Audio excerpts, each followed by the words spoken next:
When I was in Manila, daghan kay request mo try ko ani nga ramen spot, and they're finally here in Cebu. So for today's Gutom Diary, come with me to try Ramen Nagi. Mura pa ko ga-exam sa Sugod because you can customize your ramen to your liking. This is everything I tried. First up, their Black King Ramen. Surprisingly, this turned out to be a favorite of mine. This is their tonkotsu broth with calamari ink. Maong black ni siya. This was very rich in flavor. This also had some minced pork, and I chose to pair it with some pork shoulder. Not gonna lie, this was a bit messy to eat, but lamian jud ko. To put it simply, more siyag adobong pusit. Next up, this Wonder Kakuni King. You guys know I'm into thicker broth. Di kay ni siya thick, but it had that same essence, if it makes sense. I got all the noodles in thick. The noodles were nicely cooked. Ganahan kay ko sa green onions ani. But what surprised me the most was the belly. I've never had ramen with this kind of thick meat. Na-intimidate ko, but it was actually very soft. Smoky siya glasa and a little sweet. Sakto ra iyang fattiness nga dili siya sumol. Broth was really rich, creamy but not too creamy, you know? Lastly, their Butao King.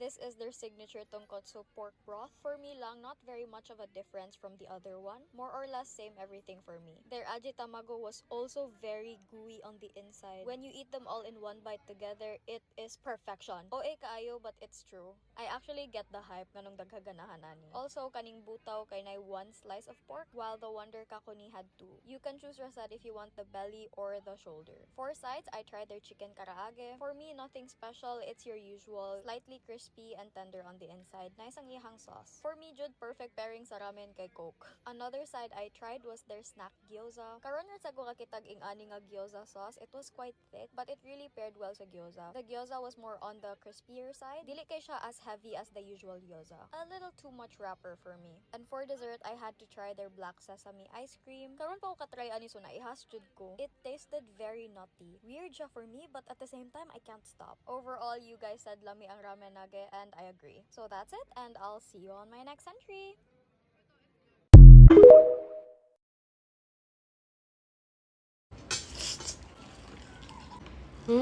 Meron tayong 24 chicken and cheesy nung sa miyo. Nilagyan nila kami separate. Magsarili daw kaming shake. Yung snow cheese nila, yung kain!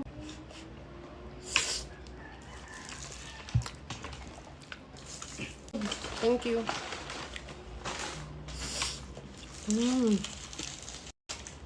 Tama lang. Hindi kumukulay, dinagdagan.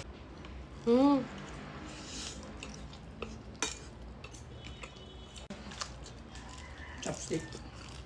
Mm.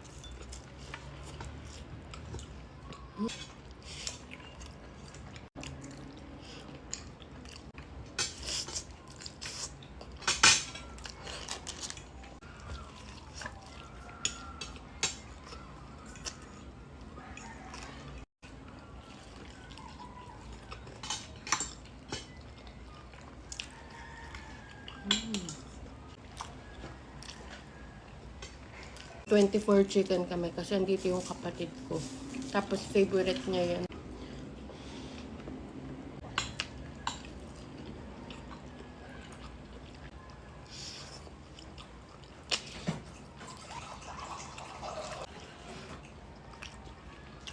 Cheese din eh.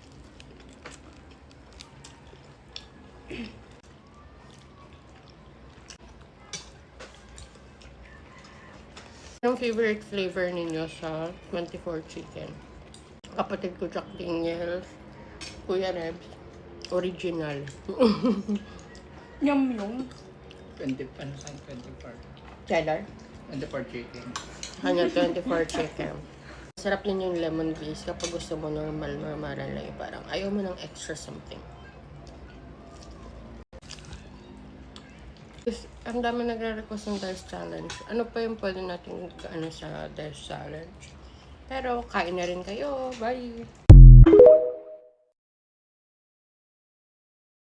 Nag-trending nga shawarma sa Zamboanga naa na jud sa Cebu. For as low as 120 pesos na kay Overload Authentic Shawarma. Mas lami pas mga sikat nga shawarma diri sa Cebu.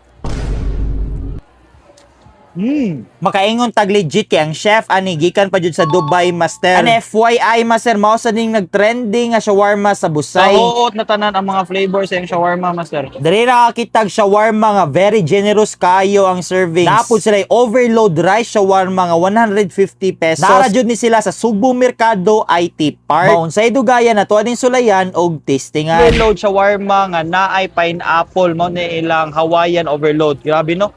Mao ni ang beef, master na. Grabe kay kapag ka mince. Tara atong silawan. Mas lami pas mga sikat nga shawarma diri sa Cebu. Buha po nila chicken overload, master, nga dili Hawaiian, walay pineapple, french fries ra, naay cheese. Tara, cheers.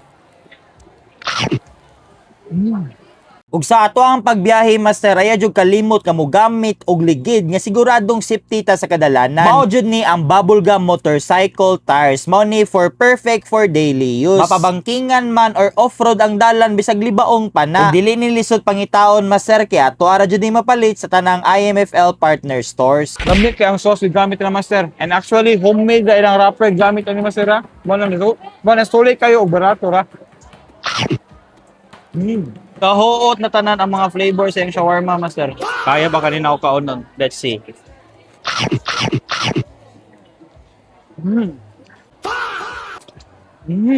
Ganaan, masulay og testing ani ilang bite shawarma, master, no? Gikan pa dyan sa Zamboanga. Karon na sila pangkaduha nga branch, doon na kayo nasa Subo Mercado IT Park, mag-abli matag adlaw, master. Barato kayo, 120 pesos o 130 pesos nga overload shawarma.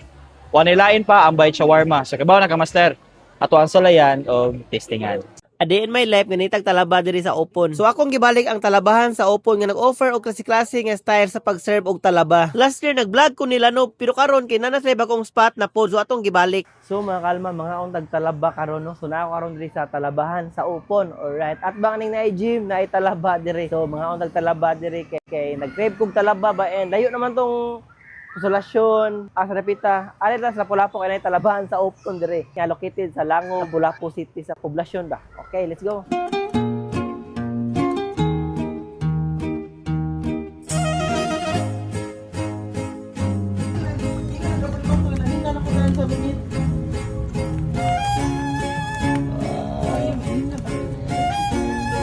Ganahan mo pitong talaba lang kinilo, nabot like kinilo din nga 130 per kilo. Okay? Alang fresh gini siya gikan sa buhol pa nilang talaba. Okay. So nag-order tag pang grilled squid og ilang talaba gid nga pambato, mga kalma nga klase-klase og style nga pagluto.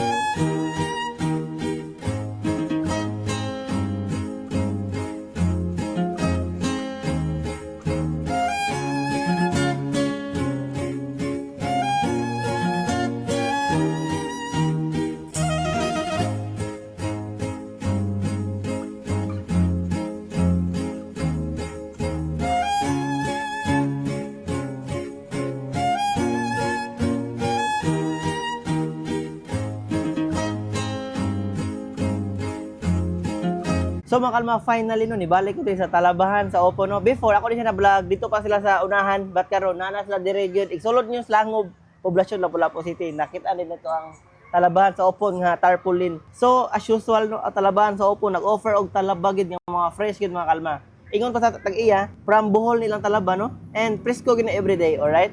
So nata dire steam talaba, grabing bratuha.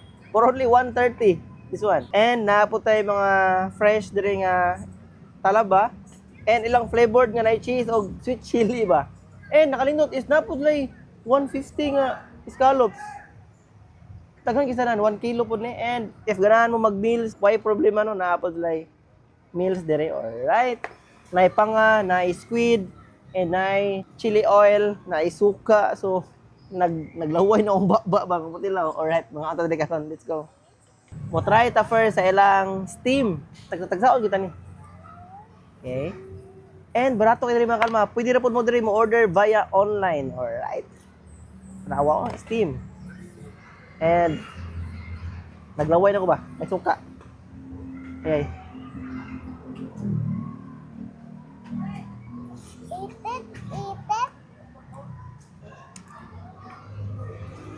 So fresh. And next, kaning mga kalma, hilaw gini fresh gini. So fresh. Wow. Okay. And imo na siya yana para makuha ba. So dira makalma no. Suka. Yung suka lami. 1 2 3.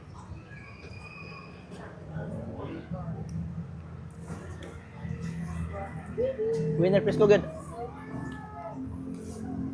Press na press. And tapos try ka lang. May cheese ba?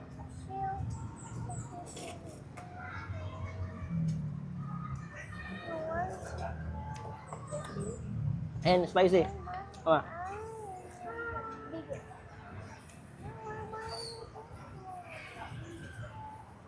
Okay.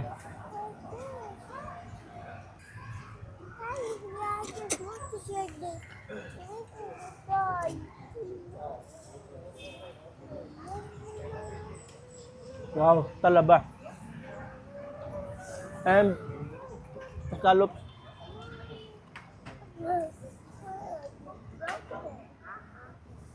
Scallop.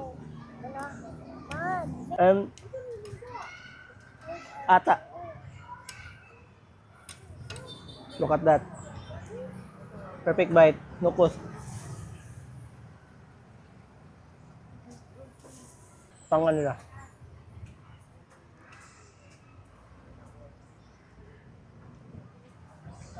So mga if you want talaba no, naragay sa talabahan sa Opon and let's go mga talabahan sa Opon.